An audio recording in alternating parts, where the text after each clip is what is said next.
एक गांव में नीरज नामक एक सुंदर बालक था। वो अपने पिताजी, विमाता और उनके दो बेटियों के साथ रहता था। उनके नाम थे रम्या और चित्रा। उसकी विमाता और उनके बेटियां नीरज की ओर बहुत कठोर रहते थे। घर के सारे काम उनकी बेटियों से नहीं बल्कि नीरज से करवाती थी। नीरज, कहाँ हो तुम? सुबह मेरे लिए उठने के बाद चाय लाना भूल गए क्या? ऐसे बिस्तर पे लेटे हुए चिल्लाती है जब नीरज चाय लेके आता है। नीरज, मैंने तुमसे मेरे कपड़ों की इस्त्री करने के लिए कहा था, तुमने किया? आप ही के पास लेके आ रहा हूँ दीदी। सुबह उठ के सारे काम करने पर नीरज थक के सो जाता था। एक दिन नीरज अपने विमाता को पानी दे रहा था जब थोड़ा पानी गलती से उन पे गिर जाता है। अपने विमाता से मार खाने के डर से वो घर से भाग जाता है।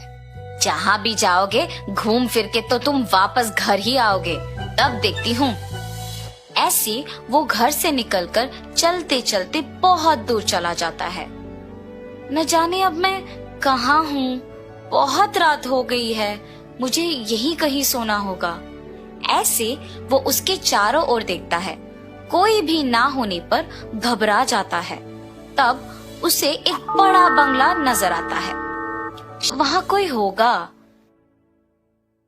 ऐसे सोचकर वो बंगला के अंदर जाता है। बंगला अंदर से बहुत पुराना था और सारे सामान इधर उधर बिखरे हुए थे। कोई है? ऐसे आशा में चिल्लाता है कि कोई दिख जाए और घर में पुरानी चीजें होने के कारण इधर उधर देखता है। तब उसे उन चीजों में एक चमकता हुआ कुछ दिखाई देता है। यहाँ के सारे वस्तुओं पे धूल है, मगर ये क्या है जो चमक रहा है? ऐसे नीचे पड़े हुए उस चमकते हुए वस्तु को उठा के उसे साफ करता है और तब देखता है कि वो एक आईना है।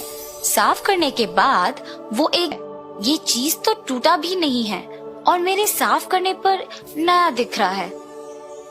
मैं अगर नीचे भी गिर गई तो भी नहीं टूटूंगी। तुम बात भी करते हो? हाँ, मैं बात कर सकती हूँ। तुम नीचे गिरने पर भी क्यों नहीं टूटोगी? मैं नहीं टूटूंगी, और अगर टूट भी गई तो मुझ में सारे टुकड़ों को संलग्न करने की शक्ति है। तुम्हारी विमाता के हाथ मार खाने के डर से तुम भाग के बाहर आए हो ना? हाँ, तुम्हें कैसे पता? मुझे सब पता है। मैं कुछ भी कर सकती हूँ। अच्छा, तुम सब कुछ कर सकती हो ना? तो मैंने सुबह से मुझे बहुत भूख लग रहा है। मुझे खाने के लिए कुछ दे सकते हो? जरूर, मुझे देखकर तुम्हारा मनपसंद खाना को मांगो। नीरज जैसे ही आईने को देख के अपना मनपसंद खाना मांगता है, वो उसके सामने प्रत्यक्ष होता है और वो आश्चर्यचकित रह जाता है। तुम सच में कुछ भी कर सकते हो। तुम जादुई आईना हो। उसका मनपसंद खाना उसको मिलते देख नीरज सब भूल जाता है और खा के वही आराम से सो जाता है। तुम नहीं जाओगे? मुझे बहनों के साथ स्कूल जाना बहुत पसंद है, पर कपड़े और पुस्तकें खरीदना पड़ेगा, इसीलिए मेरी विमाता मुझे नहीं भेजती है। तुम कुछ भी कर सकते हो ना? मुझे कपड़े और पुस्तकें दिला दो। नीरज आईना में देखकर जब ये कहता है तो तुरंत वो प्रत्यक्ष हो जाते हैं। मैं भी बहनों के स्कूल जाने से पहले सारा काम खत्म करके उनके ही साथ स्कूल चले जाऊंगा। तब उसकी विमाता उसे घर के काम करते हुए देखती है। मैं वैसे भी अकेले ये सब काम नहीं कर पा रही हूँ। अगर मैं नीरज को डांटूंगी तो वो वापस भाग जाएगा और मुझे काम अकेले करना पड़ेगा। ऐसे सोचकर नीरज को देखने पर भी वो कुछ नहीं कहती है। नीरज स्कूल उत्साह में अपने विमाता के बारे में भूल जाता है। काम जल्दी खत्म करके यूनिफॉर्म पहन के अपने बहनों के साथ वो भी स्कूल के लिए निकल जाता है। नीरज को अपनी बेटियों के साथ साथ स्कूल चले जाना उसकी विमाता देखती है। नीरज ने सारा काम बहुत जल्दी कर लिया और आज स्कूल भी चला गया। उसको नए कपड़े कहाँ से मिले? ये बात मुझे उसके स्कूल से आने के बाद पूछना होगा। और उसके स्कूल से आने वक्त तक इंतजार करती है। नीरज के स्कूल से आने के बाद मुझे उससे बातें करके उसको पूछना होगा कि उसके नए कपड़े खरीदने के पैसे कहाँ से मिले। इतने में नीरज उसके बहनों के साथ स्कूल से वापस आता है। माँ, नीरज के हमारे साथ स्कूल आना मुझे बिल्कुल नहीं पसंद। हाँ माँ, मुझे भी।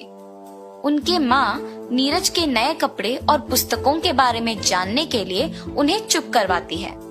चित्रा, भैया को ऐसे नहीं बोलते। नीरज, इधर आओ बेटा। ऐसे प्यार से बुलाकर उसको अपने बगल में बिठाती है। बेटा, स्कूल का पहले दिन कैसे लगा तुमको? नीरज को जब विमाता उसकी माँ की तरह प्यार से पेश आना देती है, उसे बहुत खुशी होती है। काश मेरी विमाता हमेशा मुझसे ऐसी ही बात करती। नीरज, बेटा तुम्हें ये स्कूल यूनिफॉर्म, बैग और पुस्तकें कहाँ से मिले? विमाता, ये सब मैंने नहीं खरीदा। और ऐसे नीरज उनको जादुई आईने के बारे में सब कुछ बताता है। बेटा, मुझे वो आईना दिखाओगे? जी विमाता, अभी लेके आता हूँ। आईना लेकर अपने विमाता को देता है और उस आईने की कहानी उसकी बहनें भी सुनती हैं। माँ, मैं पहले मेरी मनपसंद चीजें मांगती हूँ, मुझे वो आईना दो ना माँ। माँ, बड़ी बहन होने के नाते मुझे वो आईना पहले मिलना चाहिए। मैं पहली अपनी मनपसंद चीजें मांगूंगी। तुम दोनों लड़ो मत। चित्रा ने पहले पूछा तो पहले उसे मिलेगा ये। पहले जादुई आईना चित्रा को मिलने पर वो बहुत खुश होती है। मुझे सबसे खूबसूरत बनाओ। ऐसे कहते ही चित्रा बहुत सुंदर बन जाती है और फिर आईना रम्या को दिया गया।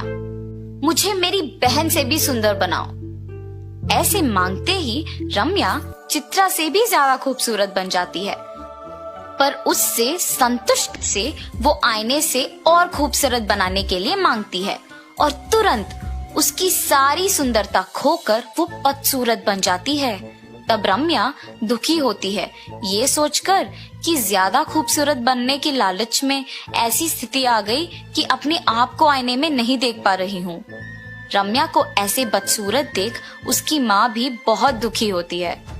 अपनी बहन और विमाता को दुखी देख नीरज जादुई आईने को अपने हाथ में लेके खुद अपनी बहन को सुंदर बनाने के लिए मांगता है।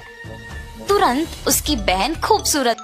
रम्या के लिए नीरज ऐसे मांगते देख उसकी विमाता को समझ आता है कि वो अपनी बहनों को और उन्हें कितना प्यार करता है और नीरज के साथ उसके बुरे बर्ताव के लिए अफसोस करती है। तब से नीरज को भी अपने बेटियों के समान प्यार करती है, उसे स्कूल भी भेजती है। ये सब देख नीरज भी बहुत खुश होता है। ये सब उस जादुई आईने की वजह से हुआ है। ऐसे सोचकर वो खुशी खुशी अपनी जिंदगी जी लेता है।